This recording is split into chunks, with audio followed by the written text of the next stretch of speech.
So when you receive your copy of this magazine, you will have all the patterns that are featured in it will be included on the pattern pages. They can be a little overwhelming to try and trace these. There's a lot of different lines, but if you take your time, it's not too bad. So if we go to where the pages are, we have our pattern overview here with all the different patterns, and you can see here on this side it tells you which sheet you're looking for each pattern and what color. So we have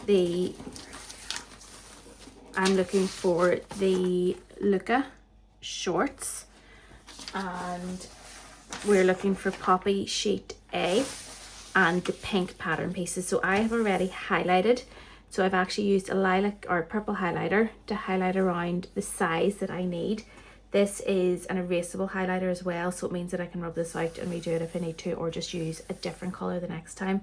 So I've traced around my size that I need, and then I'm going to trace it on to some pattern tracing paper. What you need to remember when you're doing this is there's no seam allowance in this, so don't be tracing everything out too close to the edge. You want to give yourself a good border here that will allow you to then trace, add your seam allowance on afterwards.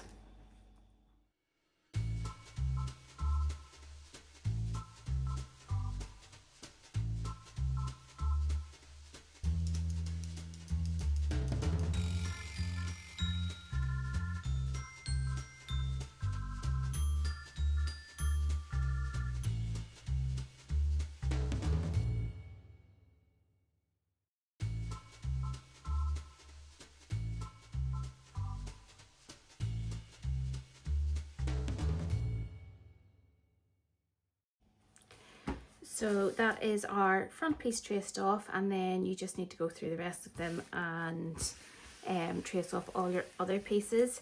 So it might not necessarily be this magazine that you're using, any sort of sewing magazine that comes with patterns that need traced. It is definitely far easier if you highlight your pieces first that you need to cut out. And I have used the Generates seam circles, which are very handy, but obviously you can use a ruler, a tape measure. There's loads of different methods for adding on your seam allowance. And I've done 1 centimetre around most of it, and then done a 2 centimetre hem allowance.